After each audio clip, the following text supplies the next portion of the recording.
Ashamaa akkam jirtu hordoftoota YouTube baga nagaan gara YouTube dhuftan warroonni haaraa taatan YouTube subscribe gochuudhaan gara maatii keenya dabalamaa isiniin jedha.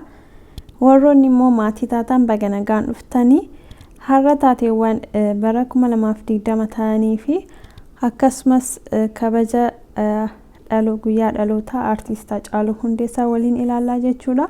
Hanga viidiyoodhuma na faana turaadha. Akkuma beektanitti barri 2020 addunyaa bara rakkoo ture. Dhukkuba bara kanaa waliin namoota baay'ee addunyaa kanarraa boqatee ture jechuudha. Sababuma dhibee kanaatiin Rabbi biyyattii haa salphisuu jedha. Warroota maatii keessanii fi akkasumas namoota jaalattanirra dhabdaniif immoo jajjabina isiniif haa kennu jedha. Akkasumas sababuma dhibee kanaa namoota baay'eetu hojii dhabee manatti galee rakkachaa jira. Namoota baay'een immoo maatii wajjin bara gargaritti bahanidha jechuudha. Barri 2020 keessattuu saba Oromoof bara yaaddoo ture. Bara goota akka artiistii keenya jaalatamaa fi kabajamaa artiist Haacaaluu Hundeessaa itti dhabnedha. Duuti Haacaaluu onnee keenya baay'ee madeessee Oromoof gadda guddaa ture. Madaa yoomiyyuu laphee keenya keessaan baanedha. Erga du'ee ja'a darbeera jechuudha. Rabbi biyyattii haa salphisu akkasumas uummata Oromoo fi maatii isaaf jajjabina haa kennu. Keessattuu haadha manaa isaatiif jajjabina haa kennu. Ijoollee isaas Rabbi bakka guddaa haa ga'uuni jedha. Bara darbee artiist Haacaaluu Hundeessaa waggaa 36ffaa isaa maatii isaa waliin kabajatee ture. Bara kana immoo hiriyoonni isaa fi maatii isaa guyyaa dhaloota isaa waggaa 37ffaa isaa kabajaa jiranii fi guyyaa har'aa jechuudha. Silaa har'a umriin isaa waggaa 37ffaa kabajataa ture. Lubbuu isaa tokkitti qaalii saba Oromoof kennee wareegame. Seenaa rirmi hin nyaatu hanga lubbuun jirutti hojii isaa baay'ee hojjetee nuuf darbe. Bakka jirutti Rabbi lubbuu isaa haa maaru. Silaa guyyaan har'a guyyaa dhaloota isaa ture. Maatii isaa fi hiriyoonni isaa haala isa yaadannoo isaaf ta'u kabajanii fi oolanii jiranii jechuudha. Barri 2020 kun madaa gugurdaa nutti dhiisee darbe. Namoota ciccimoo fi gugurdaa dhalootaaf fakkii ta'uu malan harka namaatiin bifa garaa jabinaa fi sukkaneessaadhaan bakka adda addaatti ijoolleen Oromoo bara itti ajjeefamanidha.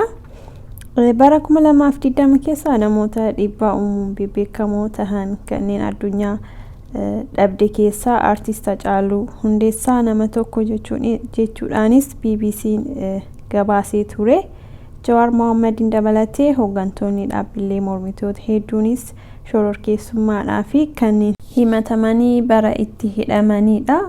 Barri 2020 walumaa galatti uummata Oromoof bara dukkanaa jechuudha. Bara kana keessaa bara 2021tti boruuniin gallaa jechuudha. Bara milkaa'inaa bara gadda tokkotti nageenya nuuf haa ta'u. Akka artiist Haacaaluu Hundeessaa jedhetti ani saba kiyyaaf hanga wareegama lubbuutiin yaada waan ta'eef wanna xinnoo kana hojjedhe qalbii hawaasaa kana maraa argachuun koo waan guddaadha jedhee ture. Rabbi biyyattii haa salphisu. Kanaafuu barri 2020 bara ulfaataa ture. Kanas Rabbiin mararfachuu hin qabnu. Alhamdulillah jechuudhaan bira taruudha malee kana wanta Rabbi wajjin walitti onnoo goonu miti. Kanaafuu barri 2020 kana fakkaataa ture. Mudannoo bara 2020 maaltu si mudate?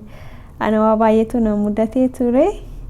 Isaan keessaa garuu mudannoon kiyya hunduu xixiqqaadha. Baay'ee mudannoo hangas mara guddaa miti. Isinoo mudannoo akkamii isin mudate bara 2020 keessatti? Wanta nama gaddisiisaas ta'ee baay'eetu jira bara 2020 kana keessatti jechuudha.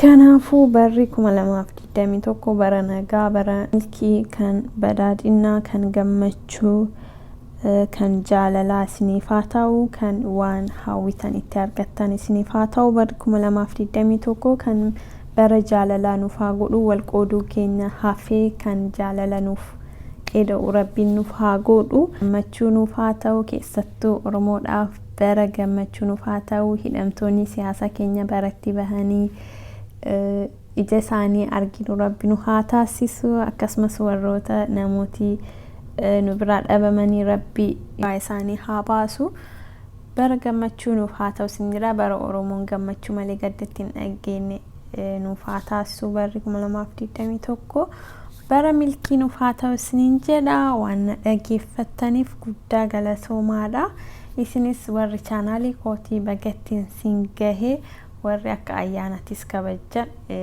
bagattiin gahee bara haaraa sinjira barri 2021 kan jaalalaa nuuf haa ta'u kan jibbiinsaa bara 2020tti haa hafu nagaatti naaf tura.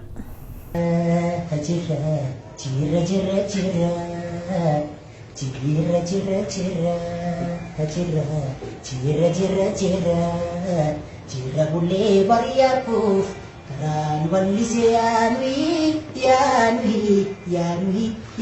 waa irraanfachuuf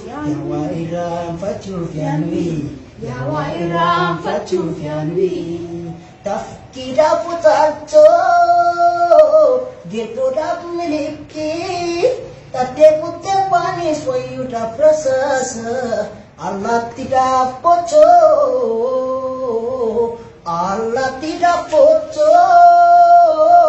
wacaadhaaf nagaata kennamaa tulidaa jirra hunda baata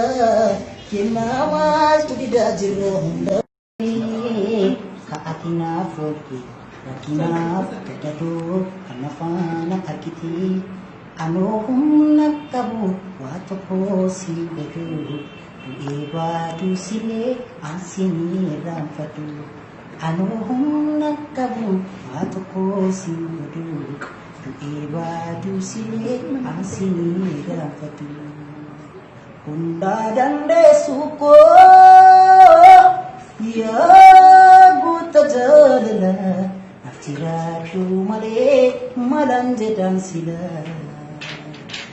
jireenyi koo mara jireenyi dacheerra si malee naa ta'u waa hundi waa mara anoo humnan qabu waa tokko si godhu du'ee baaduu silee ansinii irraanfadhu.